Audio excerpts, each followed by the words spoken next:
Welcome everyone. Today we have our another new episode and we will discuss on the barriers to growth. This is our 1420 episode. We have our world famous speaker, Madam Ali Rice, Mr. Rob Enderley, Mr. David, Mr. Paulo, and Mr. Bill. Uh, we have our expert from industry, from financial institutions, from consulting industries. So first thing first, we will discuss our first questions. Madam Ali, my first question for you: what internal limitations, skill, leadership, resources are preventing us from scaling? Yeah, because I think it's access to education and resources. So first and foremost, it's that. And I also think there's systemic and structural and strategic challenges to growth as well. And there's also quite, like in the UK, there's quite a fixed mindset. So I think, that there's a significant barrier to kind of experimenting or innovating and doing things differently. So I think there's also kind of that, that resistance to change as well and to do different things differently.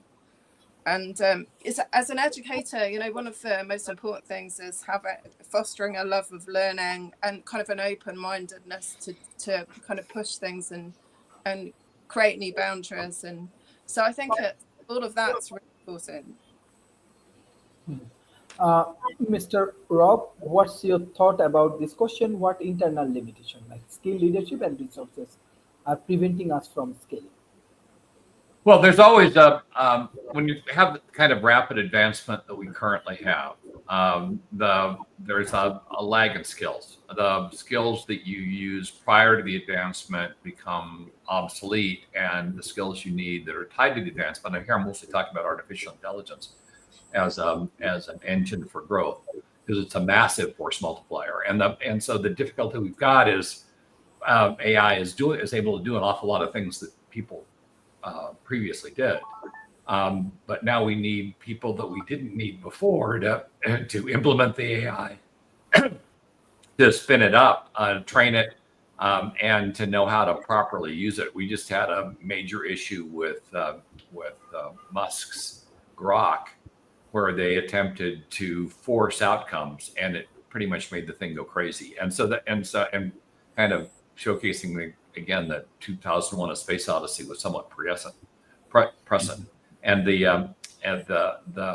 so the difficulty right now is at all layers of development, top to bottom. We have a lot of inexperience, and that experience is doing some pretty awful things to the underlying engine. It's making an awful lot of the AI implementations non-performant, and the results are across the board suboptimal. And so and I would say because you've got another question coming that I'll kind of sort of hint at here is one of the big problems we've got right now is the lack of understanding on actually how to market these days. The entire marketing ecosystem has been blown up. Newspapers rely on a good source. Television, people are streaming now, so those ads aren't going anyplace. Magazines, nope. So our ability to actually get messages out and convince people to try a lot of the new stuff that we're building isn't working. I mean, we just had Intel outsourced the marketing department, which I'm just kind of so in the end, we lack skills in a lot of critical areas, from understanding the core technologies to deploying the core technologies to marketing the core technologies. It's a bit of a mess now. And going back to Ali's comment on education, education is really letting us down at the moment. What we're teaching kids has really nothing to do with what they're going to have to know when they come out of school, and the end result is we're going to have some real difficulties with getting these kids jobs when they graduate, and being able to fix some of these underlying problems, because we're not really training up people like we should, and the skills and methods are going to need to be successful in this new, much more highly automated world. Thank you. Professor David Spin, what's your thought on that particular question? What internal limitation, skill, leadership, or resources?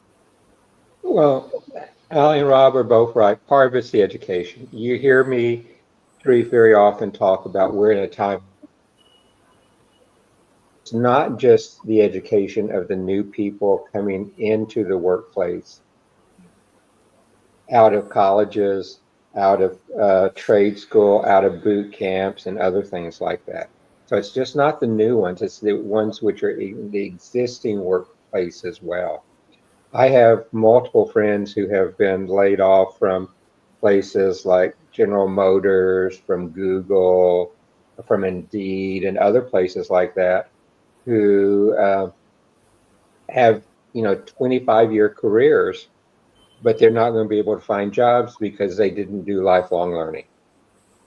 And that's one of the big things as you look at this is the education is not just broken at the initial stage. The lack of lifelong learning is broken throughout it. And the other thing is you look at the skills is there's a lack of specialized talent today. That it's not just the technical, but it's managerial, it's creative, it's project management, because project management in this world has totally changed.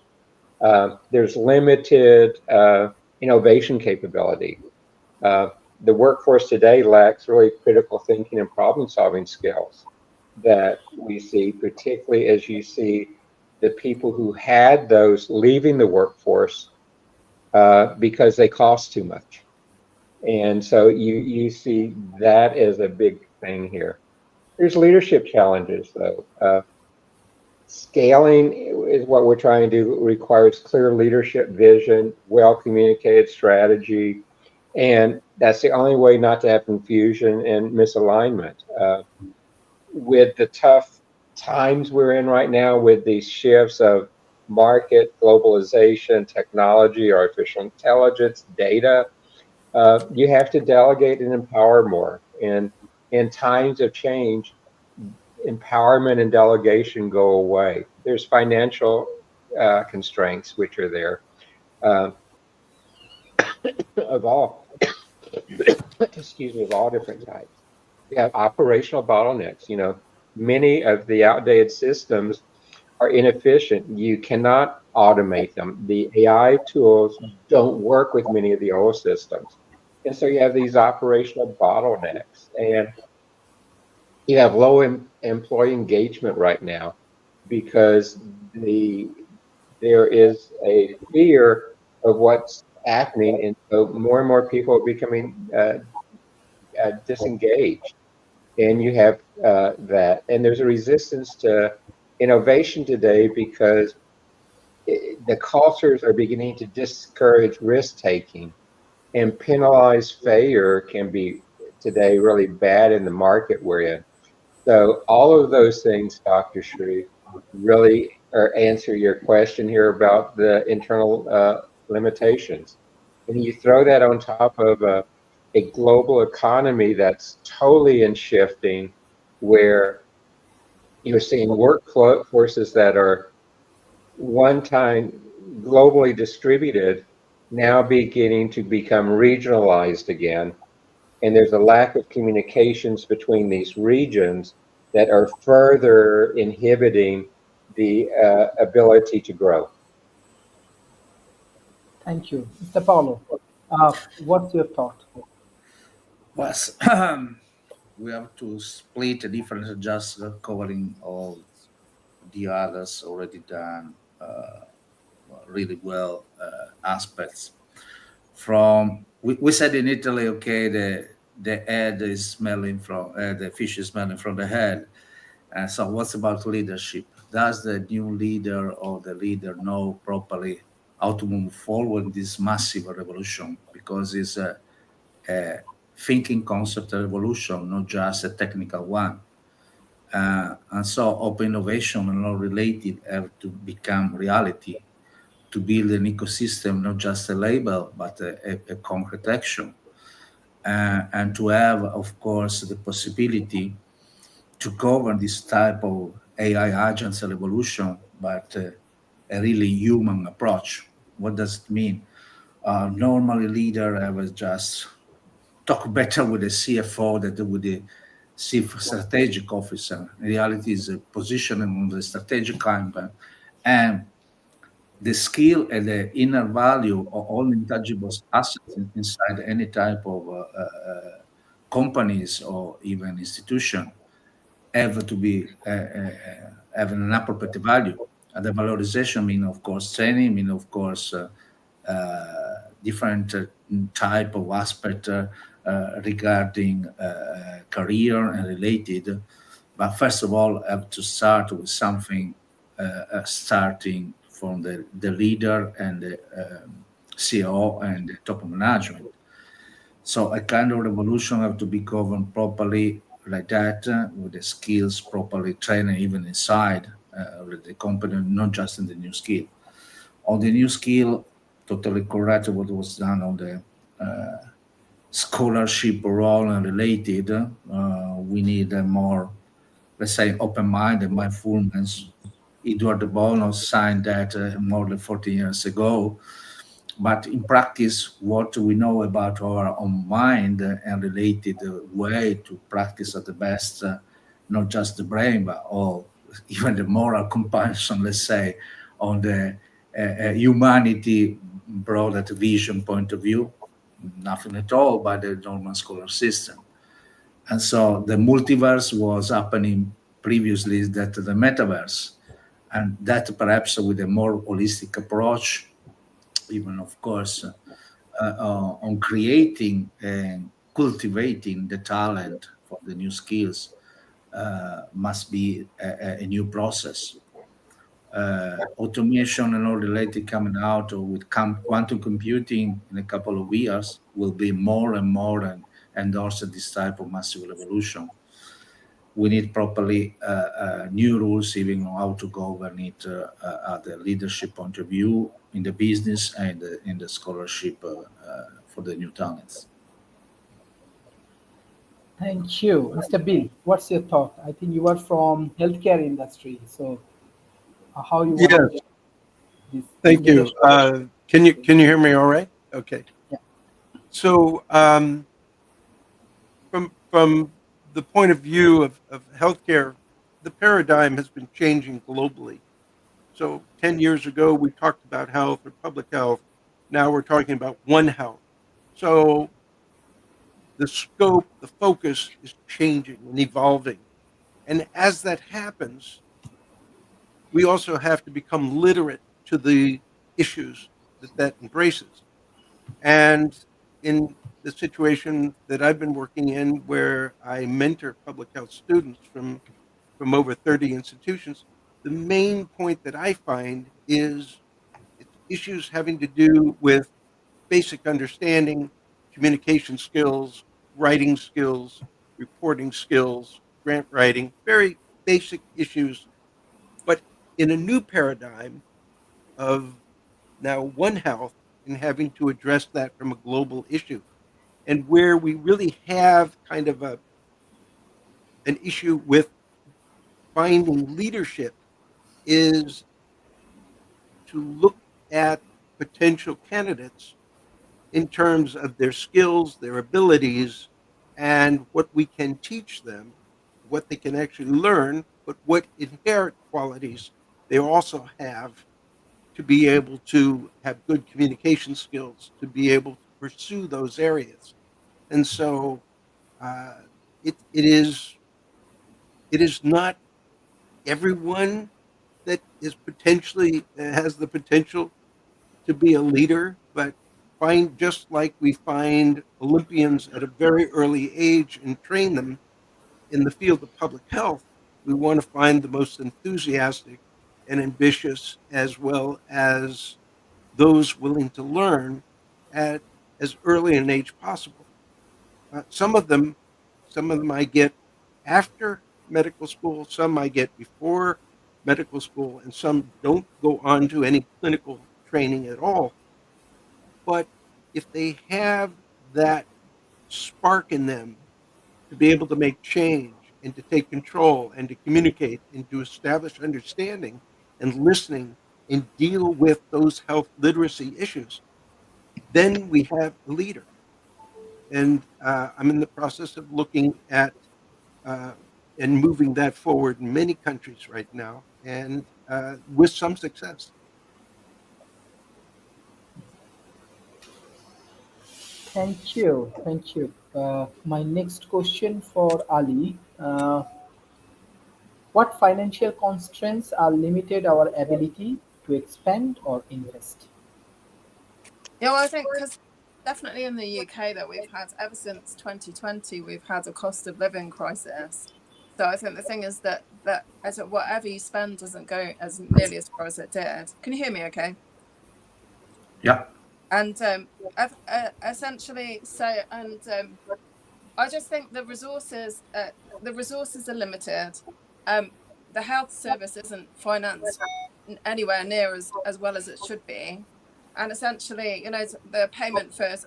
One of my nephews is about to graduate as a doctor, so he's spent the last 5 years studying to be a doctor, and it's tough. So I think the thing is that the health service and the people that work within it aren't necessarily valued in the way they should, and essentially then that kind of falls down to bad care or care when there should be more segregation, but they kind of just have a one fit all for so that so it's frustrating because people don't necessarily get the service and the provision that they need.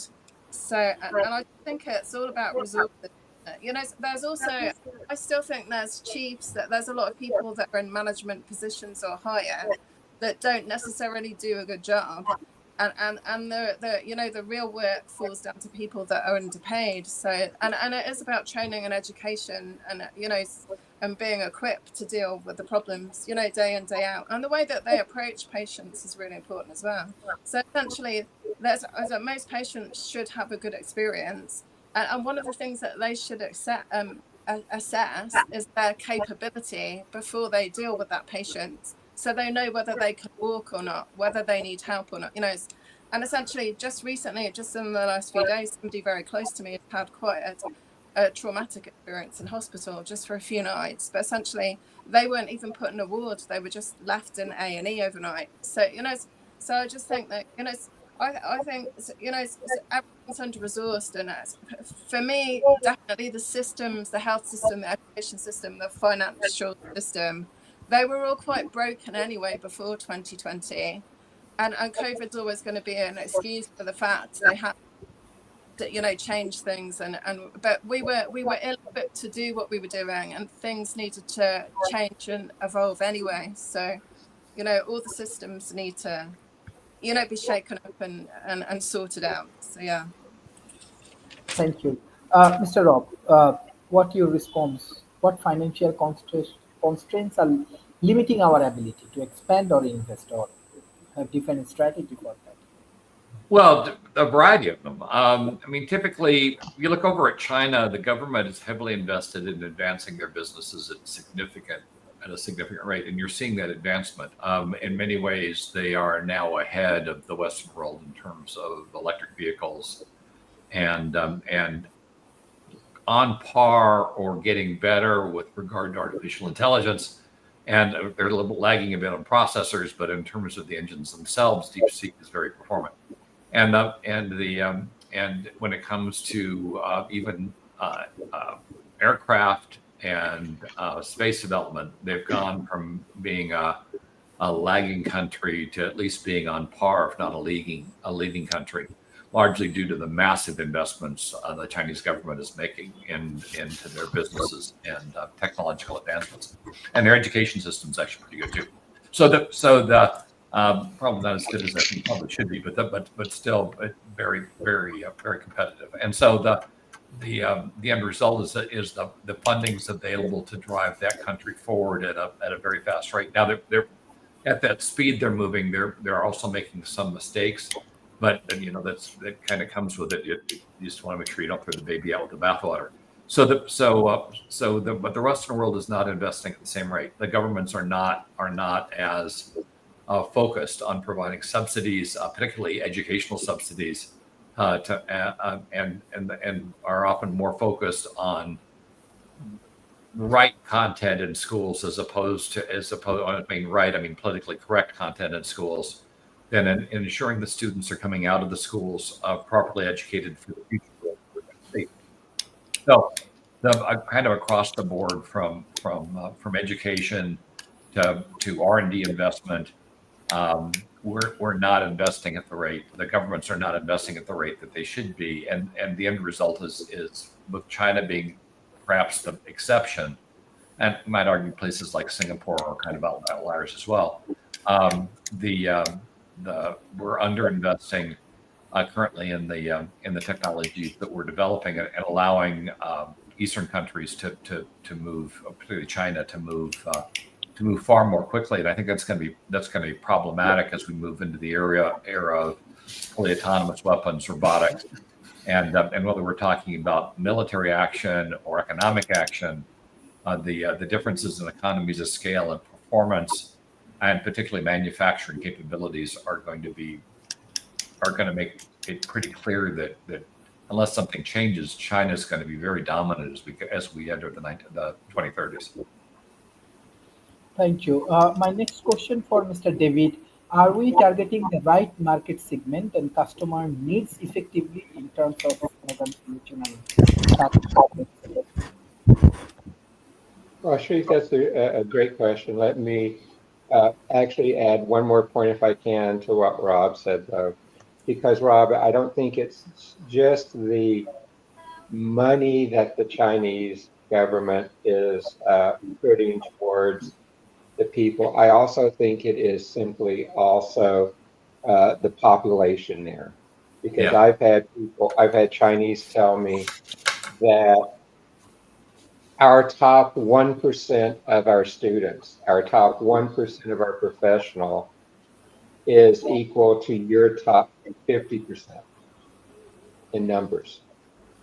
Yeah. And so it's also, you've got a whole different way, particularly in China, now that they're beginning to embrace this more of targeting people for segments. And if you look at what PRC is doing there, they're doing an excellent job of government-directed targeting of industries. And it's not the organic growth that you see typically in the rest of the world. So that's just one thing I'd like to add on to what Rob has said. But to answer your question about the market segments and the customer needs, we are doing a okay job, not an outstanding job, as you look at how to scale with that. Because targeting those market segments and the market careabouts is really essential for growth, and growth should lead to profitability, but you need customer loyalty to do that, and that's some of the targeting. So if you look at what a market segment should be, it should be measurable, it should be accessible, it should be substantial, large enough to justify you targeting it. You need to have the ability to differentiate in it, to have segments you can do. It needs to be actionable. And many people forget that as you look at markets, they need to be actionable. And they just say, gee, this market is a $100 billion market, and we're going to go to it without understanding those.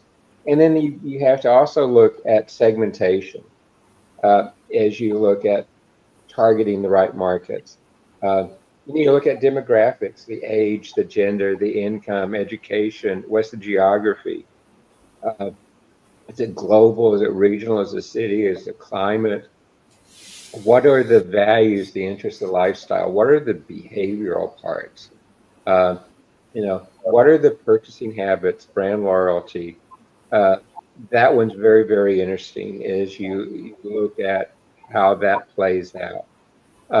And then you kind of need to look at how to target these. You analyze the current segments, what's going on. You research the audience behaviors. You develop personifications. And you look at your products and your development and your product management. How does it work across those segments and those behaviors? And how can you respond to it? And then you have to monitor it. I mean, it's not a static element, and begin to map those. And what are some of the warning signs there, which most people don't want to hear? Low response rates, high churn. I'm amazed, particularly in healthcare, at the churn rates today, the negative feedback, and how do you begin to work through all of those. And particularly, Bill, as you were talking about healthcare, we've seen in healthcare the dramatic shift of from fee to services to fees for value and fees for quality. We've seen the dramatic shift between the different areas of that. My wife is a nurse practitioner in a hospital. She went from being the primary internal medicine person from an average of 10 patients to, for the last 8 or 9 months, she has 27 to 30 patients every day with 4 or 5 admits almost every day. And you see that pressure change. I mean, the burnout is beginning to get severe because of those changes and how that are. Then you see the new approaches which tie into barriers for growth where genomics are beginning to play. You're seeing the advent of AI tremendously in healthcare. And some of it's good, some of it's very, very bad. And you see regenerative healthcare beginning to play in that marketplace. And the regulatory environment and the policies are not keeping up in healthcare, which is the same as what we see in many other industries today. We're seeing manufacturing being there. I led the first semiconductor roadmap, and we see even in semiconductors, those huge changes now as architectures are thrown away, as process nodes are thrown out, and the type of processors you need. I think we're on the cusp of not just quantum computing, but biological computing. And that's going to be a tremendous changer across all industries. So Dr. Sri, are we targeting the right market segments? It kind of depends if you're looking in your rearview mirror or if you're looking out your windshield. And if you're looking at your windshield, I would say, no, we're not. If I'm looking in my rearview mirror, many of the startups and growth companies are still in that rearview mirror mode, and they're not looking forward towards the future. Thank you. Mr. Paulo, what you want to respond on this question? But the key point is, of course, that as David said, is a really fluid market right now and fluid trends. So we need to try to anticipate what is going to be the next future trends. And so we have the hard trends and the soft trends, as Jeff Burns said. And the hard one, well, ineluctable. So it's going to happen in any case, with or without our input. And so at this stage, to act on a really broader vision of design thinking, so understanding better on real detail for any kind of customer target, what are really their needs, connected with the previous demand about the money. There is a lot of money all around. So, but the money floating literally. So one thing is, of course, bureaucracy. The other are, of course, current wars. If you need money to be invested in weapons instead of in health or instruction, of course, is something of the massive trend. And we cannot, unfortunately, do anything that just ask for more peace and more effective production and effective, better world generally.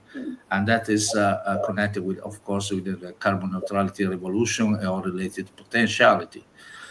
New generation at the Z1 are obviously the new leader, because we have billionaires that have 25 years right now, was previously with the era of internet, and now massive with the era of the crypto and related. What is needed is a real human touch on the real behavior and desire, and expression of that as a real value, real economic value. And the key is how to be the magnet of this new type of revolution. Quantum computing, biological computing, and what is going to be called the new super mind, okay, is part of this kind of effort that technology will help us on developing. The key point is always how we are going to see it, how we are going to impact, how we are going to act on in order to have the best effort for the technology and on the worst one. Thank you, Mr. Bill. What's your response? Yeah, so some very interesting points have been raised, which have to do with global economy. And one of the things that we are seeing is countries which are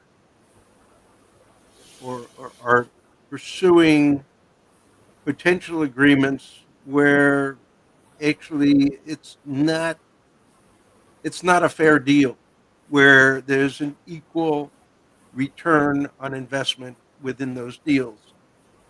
Seems one party is gaining more traction and economic benefits than the other. But before these agreements, we also have to have countries that also invest in themselves and in their own development.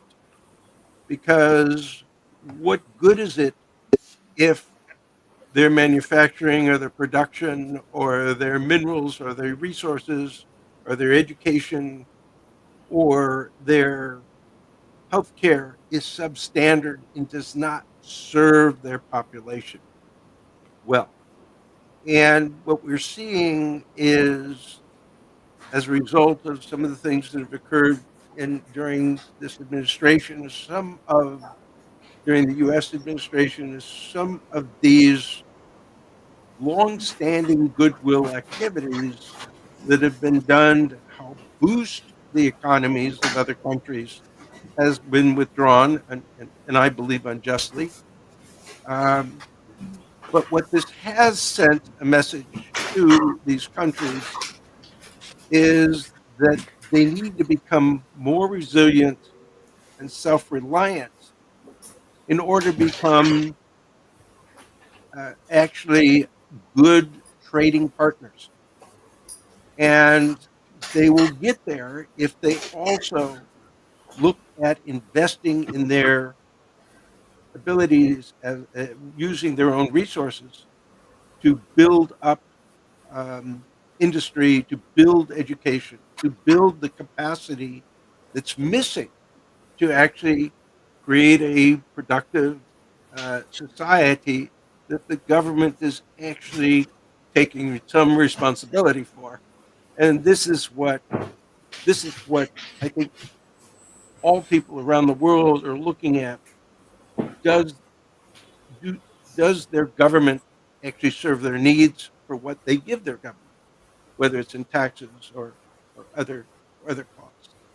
So I know that's being looked at in the United States. I know that's being looked at in middle income countries and now also poor countries.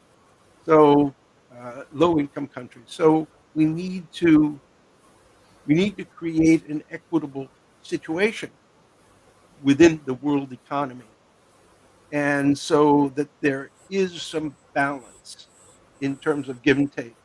Otherwise, the countries that need to move forward won't, and the countries that carry maybe a greater burden than others will get stuck in that position. So if we're looking for some balance where we can move ahead economically in the world and take care of issues involving education, environment, health, uh, and all the other factors that we need to deal with, food and safe water and so forth, we're going to need to see this major divide actually come much closer, far greater collaboration, and moving forward. So this is my view on the economic situation. Thank you. Madam Ali, my next question for you: how well do our operations and systems support sustainable growth? I think it depends how you measure growth, because I'm quite environmentally conscious about, and I think just focusing on an economy, especially if we live in a rural area, actually disregards the fact that kind of having some kind of conscience for ecology, and having like a natural environment that's healthy for a population is really important. So essentially, I think the economy isn't the fundamental. So, and I do think that the economy is always measured on the profit and the gain, and that, and I don't think that should be the deciding factor. So, so I'm really kind of out there on the economy, and quite cynical about how they measure what they measure. And essentially, I think they should do things. It's the same as education in this country, that they measure people's ability on the exams that they sit, but that doesn't necessarily demonstrate their full potential. So I think the potentiality and the reach of what they're trying to do, and the understanding, I've spent time and worked in Malaysia, and the developing world has a lot of aspirations and inspiration on probably how we should do things differently. And I think that one of the mistakes they make is they try and follow the West and do things in the same way, and that they should find their own way through and try and avoid the pitfalls. So I think one of the things that's a shame is a lot of the areas that are really beautiful are actually, the Western world taps their resources and builds new petrochemical industries, or and the thing is, when they do that as well, they don't have the same regulations and the same health and kind of public, the public responsibility for health and welfare that they do if they were in their own country. So I think the thing is, there needs a lot of change. I think change needs to happen, so we have a more moral conscience about what we do when we do kind of take projects abroad. So yeah, so I don't think it is about the economy. It sounds like I've kind of completely avoided the question, but I don't think it's just about them. Thank you, Mr. Rob. My next question for you: how will do our operations and systems support sustainable growth? Not well. The many of the operations and systems have been in place for decades, and the operational practices and they weren't designed to be sustainable.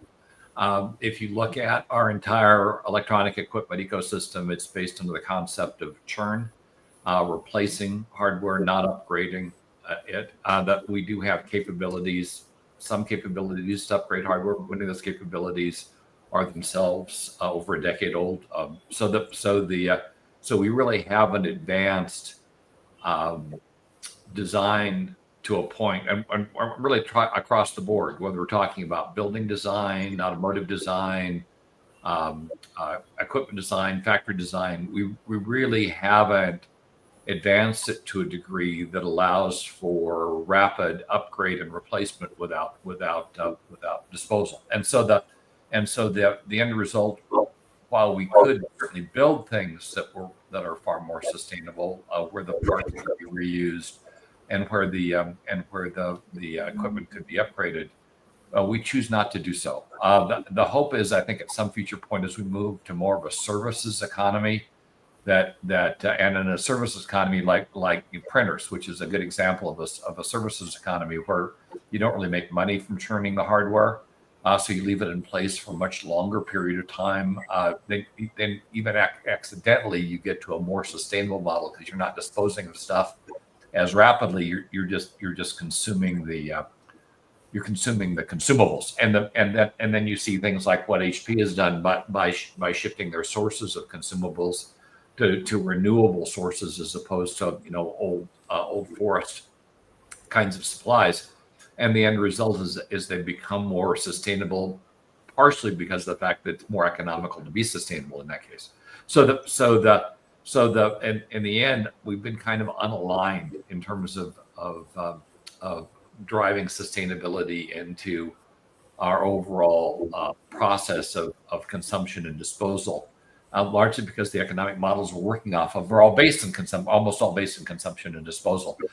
So for that to change is really going to require a fairly significant amount of government interaction and incentives to drive the change, because the initial cost of going from a disposal type of economy to one that is more of an upgrade and replacement economy does require that you go through a step where the hardware becomes, the stuff that you're converting becomes far more expensive short term, but far more economical long term, because you're upgrading it as opposed to disposing of it. So helping with that transition typically would require a significant influx of money not connected to profits and margins. Otherwise, the companies are unwilling to do it because they take a massive hit on their margins. And right now, executive management is very tactical. It's not operating strategically for the most part, and you can kind of see why. Tariffs don't help. When you've got a changing environment that is changing on an almost monthly basis, then strategic thinking goes out the door anyway. We weren't doing a lot of it to begin with, and so the end result is pretty much everybody's thinking tactically. Let's fix the problem today and not really worry about the unintended consequences of tomorrow, and that's really problematic. And so getting everybody kind of flipped back to something that to an economic model that supports a sustainable approach to manufacturing and consumption is going to require an awful lot of heavy lifting, but it's heavy lifting that needs to be done if we really want to move away from polluting our environment and creating these massive future problems that either our descendants, or in some cases it's happening so badly that we're still going to have to deal with if we're still around. So it's kind of a mess at the moment. Has been for a while. Thank you, Mr. David. My next question for you: are there external factors, regulations, competitions, market conditions holding us back? No, Dr. Shreve, there's always external factors that are in there. And, we've heard several of them in some of the answers to some of the earlier questions. And, some of the most common ones are regulations, competition, market conditions, and as Rob was talking about, shifts in the very basic business strategy you have happening there.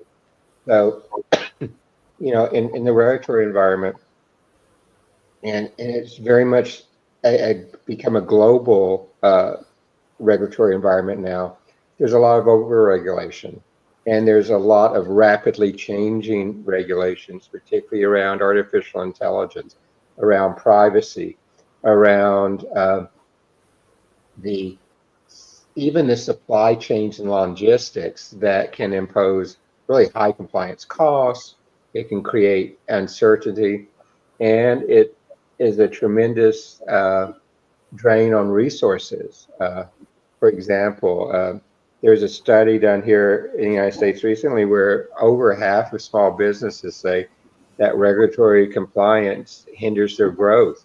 And you see that. You see taxation becoming a global hindrance to growth and scaling in there. You see really the policy instability. And, our current administration is part of that here in the United States with the emphasis on new tariffs. But you see tariffs, 90% of the world does tariffs. That's the statistics I see. And so it's not a level playing field almost anywhere in the world. So you see that as an external that can be in there. You see new employment rules that make long-term planning there. And you see competitive pressures. You see markets becoming saturated. You see barriers to entry happening, particularly in the startup world, because you see high startup costs happening now, particularly as good talent becomes difficult and the advanced tools are becoming more and more expensive.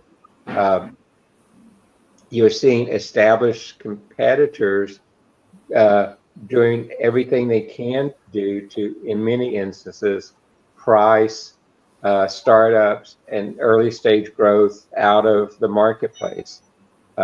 You're seeing things like more, particularly the large companies, trying to do exclusive contracts. They're trying to exert more control over supply chain to prevent new entries from gaining a foothold, from scaling fast, from doing other things like that. And you see things within the market externally there, particularly economic downturns, inflation, recession, consumer uncertainty. You see the global conflicts and threats of global conflicts dramatically changing your ability to grow in there. You see increases in many of the raw materials, and you're seeing increasing costs for energy in many places, and it becomes some difficult trade-offs there. One of the very interesting one is we're seeing changing not just consumer behavior with shift in consumer preferences and things like that, but we're seeing changing behavior in the workforce as well.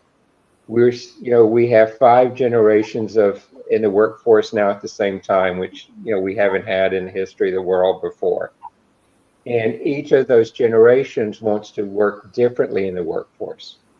They want to communicate differently.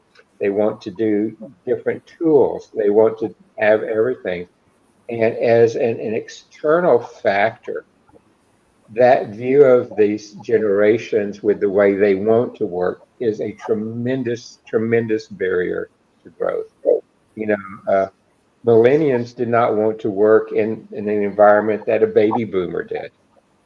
And we're seeing that across all the generations. So that external reference is dramatically impacting us there.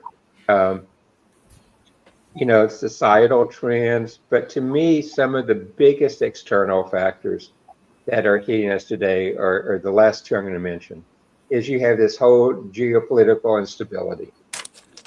And it's hard to look at scaling when you don't understand the geopolitical marketplace today, because you see not only just the trade disputes, but you see the political unrest that directly there. And you're seeing in many instances where some of the new laws like the EU anti-bribery laws, you see the same thing in the United States, you see the same thing in UK, you see some of the same one in Asia, making it where if you're going to scale in markets where that had been commonplace, you can't go in there and be legally compliant plus being culturally compliant in those marketplaces. So that interface between the geopolitical there is tremendous. And the last one I'm going to mention is technology disruptions. And Rob has done a great job of talking about the technology disruptions. But I believe it's going to get even exaggerated more.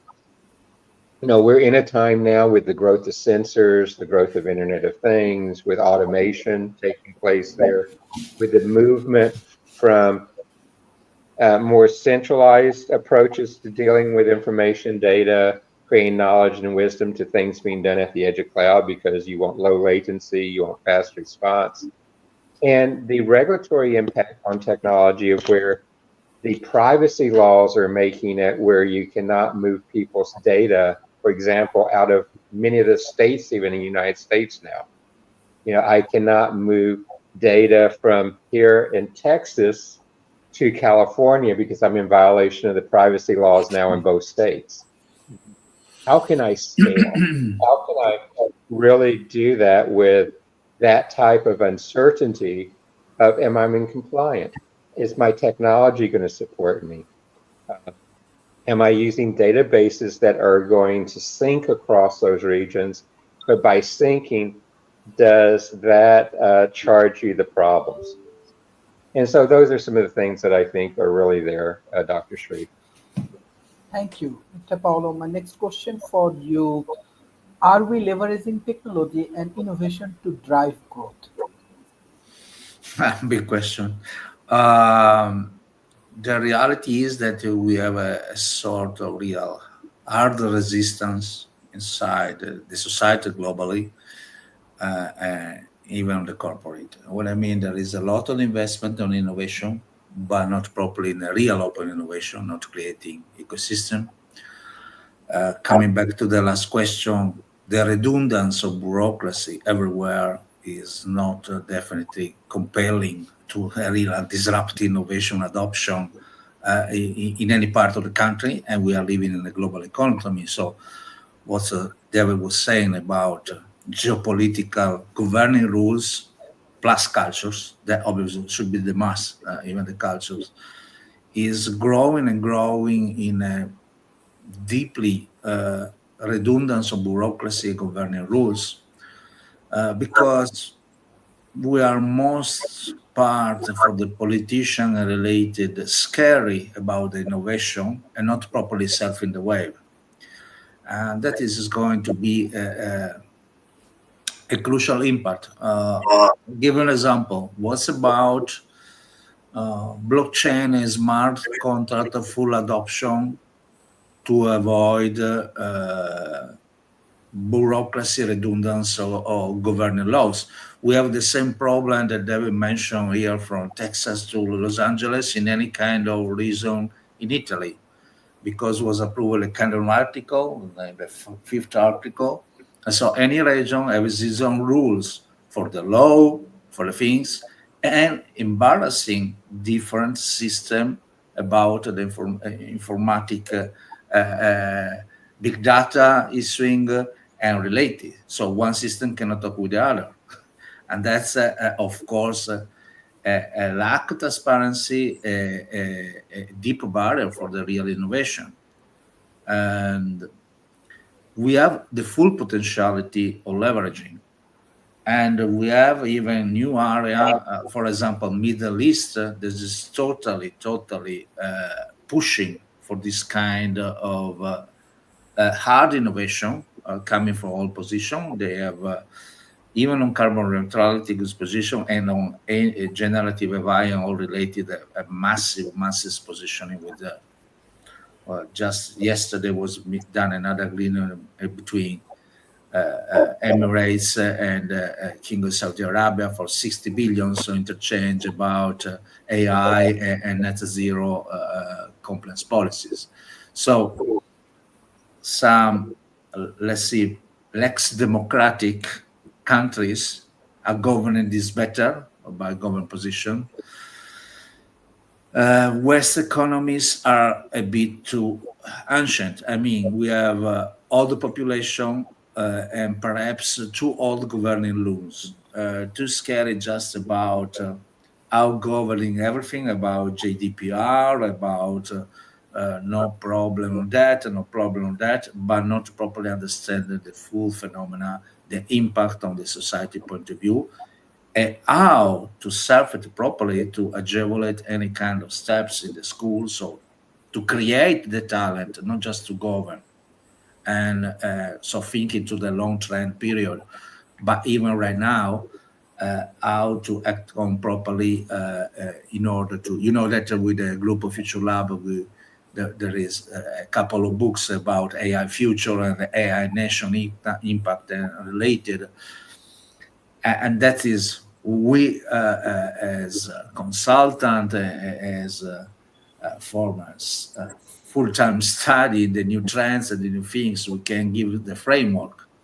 But there are other, I mean, the heavy economist power and the heavy politician have the responsibility to act on properly in order to evaluate and leverage any type of possible innovation, not just technological one, but as mindset and real creating real open innovation ecosystem are all related.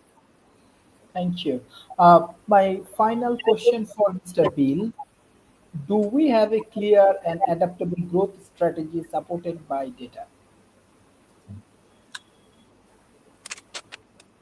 Yeah, that's a good question. Because in this discussion, we've come across several things where, and it kind of brought to mind that, you know, should we be placing our priorities on data or information or on people?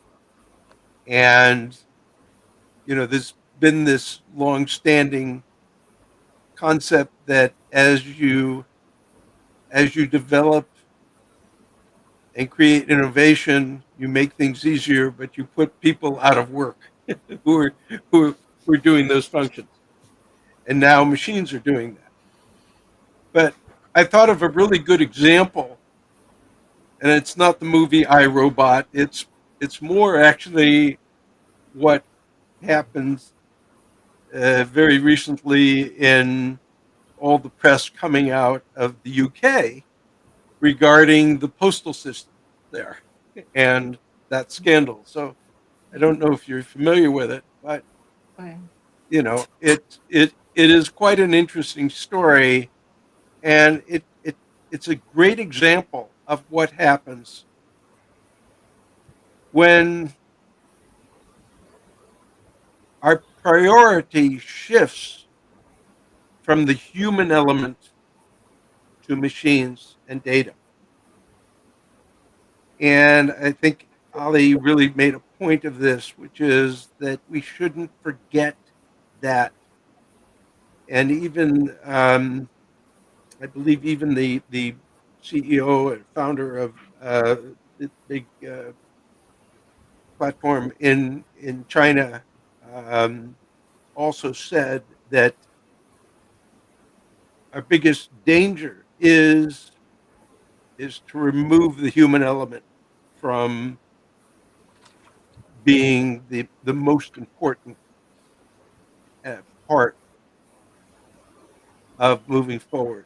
And I believe that as we grow, we should never forget that. And there might be, with a lot of excitement, thinking that, oh, yes, this is easier. But are we losing our critical thinking? Are we losing our attention span? Are we losing our ability to socialize? And are we losing our creativity? And this is something we need to look at in the future moving forward, is to look at these innovations so that they're assisting us and not doing us in. And so I did actually I was in this discussion with a neighbor recently, and he said, on some things it's become harder with technology than it was before. And I said, well, I could see why you could say that. So I think this is something we need to really keep uppermost in our minds as we move forward, is to not lose our identities and abilities as human beings to do the thinking and make the final decisions in using technology and data. Thank you. This is excellent discussions. Especially this will be very, very valuable for the corporates from Asia Pacific, those who want to learn more barriers to growth. We have our speakers, famous speaker from around the world. They join today's sessions. Besides that, for our scientific research, I want to share two books. Recently, our World Talent Economic Forums, we published two scientific books. One with this idea with this IDI Global. One is Case on AI Driven Talent Economy and Human Capitals. Different universities and corporate body from around the world, they publish their case study through this book, and we cover AI professionalism, artificial intelligence, automotive safety, capital management, customer behavior, digital economy, HR tech setups, learning models, talent management, neurodigitals, workforce trends, and so on. Uh, we publish another books also. Uh, our another books is based on agropreneurship. Agriculture, is a very important factor for South Asia. uh, many universities from around the world, uh, they actually publish their research paper through these resilient, sustainable, and AI-enabled ventures in agripreneurship. And we focus on agribusiness, agricultural science and technology, agripreneurships, artificial intelligence, blue economy, digital technologies, entrepreneurship, gender inclusivity, nanotechnologies, uh, youth and women empowerment, and so on. And also different universities from around the world, they publish their papers with us. So I request all of our audience, please share our content as much as possible with the government agency and corporations and academia. And especially I want to give special thanks to our speaker, Madam Ali Rice, Mr. Rob Enderley, Mr. David Smith, Mr. Paulo for joining today's sessions. Mr. Bill, I think this is first sessions. I want to invite you all more to join in our ecosystem. We can collaborate together and solve all of the complex problem of our society. Thank you everyone for Pleasure. joining this session. Thank you. Thank Bye bye. Thank you. Me too. Take care. Bye. Great discussion. Right.